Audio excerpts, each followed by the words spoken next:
What is the fourth wall? You might have recently heard the term fourth wall in relation to the film Deadpool. You're probably thinking, this was a superhero movie, but that guy in the suit just turned that other guy into a fucking kebab. Surprise! This is a different kind of superhero story. However, this term is much older and actually originated in theater. In classical theater, the actors weren't supposed to directly interact or recognize the audience. The credibility of the theater piece was based on the isolation of the dramatical world. Imagine the fourth wall as a transparent barrier separating the fictional world from the viewers. Behind this barrier, the actors are not aware of their fictionality. Influenced by theater, cinema took on the tradition of the fourth wall as an unbreakable rule, but this wasn't always like this. One of the predecessors of film is actually vaudeville, a theatrical comedy genre in which actors interact and perform for the audience. Early cinema, or in the words of Tom Gunnings, the cinema of attractions, was full of fourth wall breaks. Many of these films had tricks or gags allowing the actors to look at the camera and perform for the spectators. With the establishment of film studios and the development of an aesthetic rulebook, the concept of an isolated diegetic world was implemented. An important theme for understanding the use of this narrative method is postmodernism. Postmodernism is the rejection of idealistic modern thoughts and the skepticism towards a progressive view of history and society. This line of thought is translated into film as the loss of a single ideological truth in filmmaking. The disjunction of what used to be an ideal film narrative of the medium has allowed a new type of metafilm genre that breaks not only with the classical film rules but most of the times with the ethical and artistic ideologies. Medium awareness. We can understand postmodernism in films through fourth wall breaks. The fourth wall is broken when a character, being aware of its fictionality, communicates or acknowledges the existence of an audience. What do you do when you get stuck on a movie line with a guy like this behind you? Wait a minute, why can't I give my opinion? It's a free country. He can give you. Do you have to give it so loud? I mean, aren't you ashamed to pontificate like that? And the funny part of it is, Marshall McLuhan, you don't know anything about Marshall McLuhan's work. Really? I happen to teach a class at Columbia called TV, Media, and Culture. So I think that my insights into Mr. McLuhan, well, have a great deal of validity. Oh, do you? Yeah. Well, that's funny because I happen to have Mr. McLuhan right here. So, yeah, just let me come over here a second. Oh, Tell him. I heard what you were saying. You know nothing of my work. You mean my whole fallacy is wrong. How you ever got to teach a course in anything is totally amazing. Boy, if life were only like this. Normally, only one character or a small group of characters have medium awareness. The rest ignore their fictional.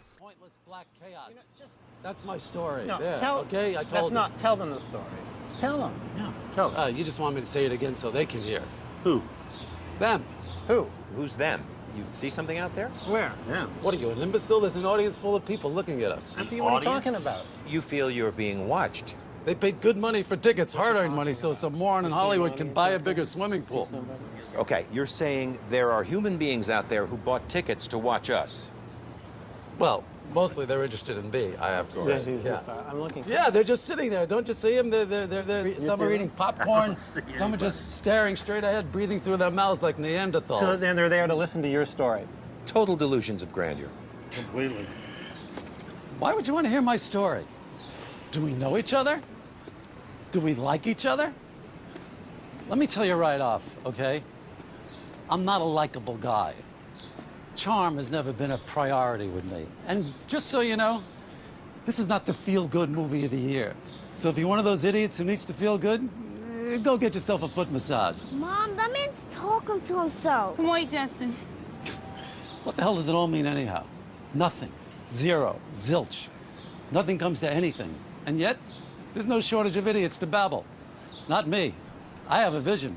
I'm discussing you, your friends, your coworkers, your newspapers, the TV. Everybody's happy to talk, full of misinformation. Morality, science, religion, politics, sports, love, your portfolio, your children, health. Christ, 5 to 9 servings of fruits and vegetables a day to live. I don't want to live. I hate goddamn fruits and vegetables, and your omega-3s, and the treadmill, and the cardiogram, and the mammogram, and the pelvic sonogram, and oh my God, the colonoscopy. And with it all, the day still comes when they put you in a box, and it's on to the next generation of idiots. We'll also tell you all about life and define for you what's appropriate. A character who is self-aware establishes a kind of superiority among other characters, which leads us to another important part in this topic. Information and exposition. It's a creative device to share with the audience necessary information that would be difficult to explain within the narrative. So here's Margot Robbie in a bubble bath to explain. Basically, Louis Rainieri's mortgage bonds were amazingly profitable for the big banks. They made billions and billions on their 2% fee they got for selling each of these bonds. But then they started running out of mortgages to put in them. After all, there are only so many homes and so many people with good enough jobs to buy them, right? So the banks started filling these bonds with riskier and riskier mortgages. Thank you, Fincher. That way, they can keep that profit machine churning, right? By the way, these risky mortgages are called subprime. So whenever you hear subprime, think shit. Our friend Michael Burry found out that these mortgage bonds that were supposedly 65% AAA were actually just mostly full of shit. So now he's going to short the bonds, which means to bet against. Got it? Okay. Now fuck off.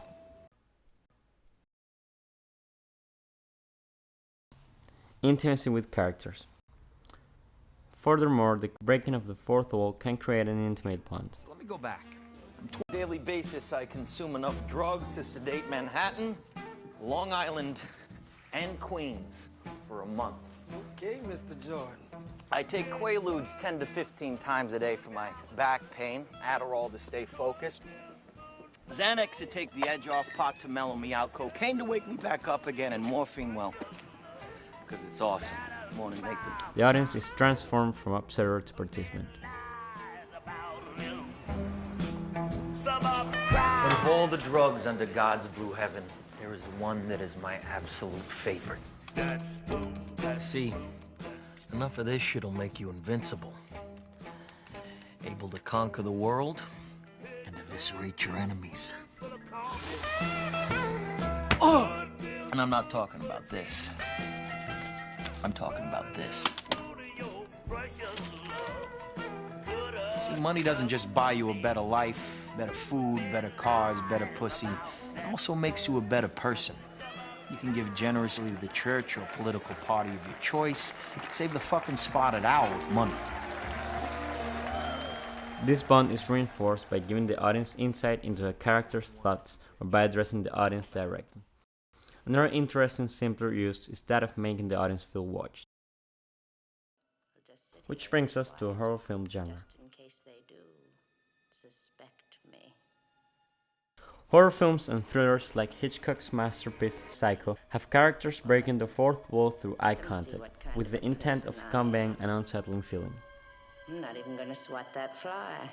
I hope they are watching. They'll see. They'll see and they'll know, and they'll say, why, she wouldn't even harm a fly.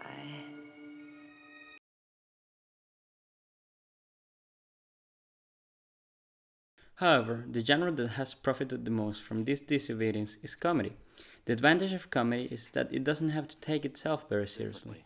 Contract or no, I will not bow to any sponsor. The fact that it can laugh at itself without losing the audience enables satire and self-aware jokes. Many comedies, like Deadpool and Mel Brooks classics, take advantage of this method to become satires of the own genre. Their significant cliches and absurdities are exposed. Shit. Did I leave the stove on? Deadpool does this often. It criticizes the genre, the industry, and even film itself. And I got an offer that you can't refuse. I'm gonna wait out here, okay? It's a big house. It's funny that I only ever see two of you. It's almost like the studio couldn't afford another X-Man. Long before Deadpool made use of this narrative form, Mel Brooks had a more subtle way to criticize the genre.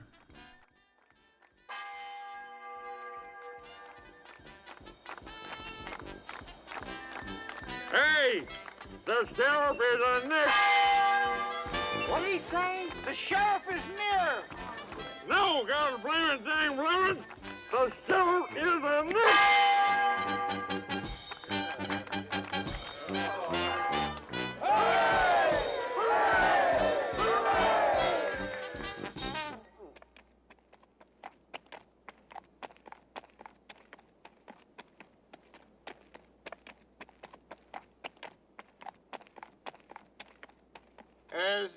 chairman of the welcoming committee, it is my privilege to extend a laurel and hearty handshake to our new nigger.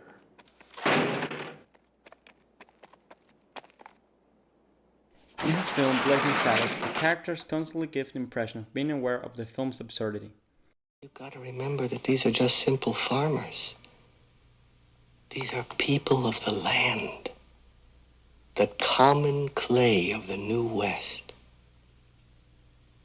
You know. Morons. Of the film, the camera pans out, revealing the low-budget construction of the set and eventually the film studio where it was shot. Then this happens. Action! Okay, oh, wait till I get out. Wait till I get out. Okay, playback! Throw out your hands, stick out your tush, hands on your hips, give them a push.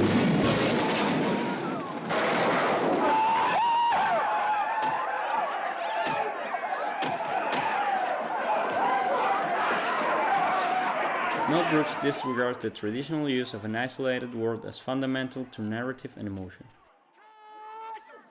What in the hell do you think you're doing here? This is a closed set.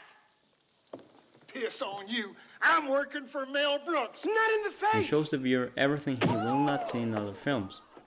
The absurdity of the film. This is the middle of the video essay. In there somewhere. Somebody must have abandoned it here knowing you were coming after it, and we stumbled across it actually and wondered what it was, and they'll be miles away by now, and I expect we'll have to take all of the blame, as usual. Hello, good evening, and welcome to the middle of the film.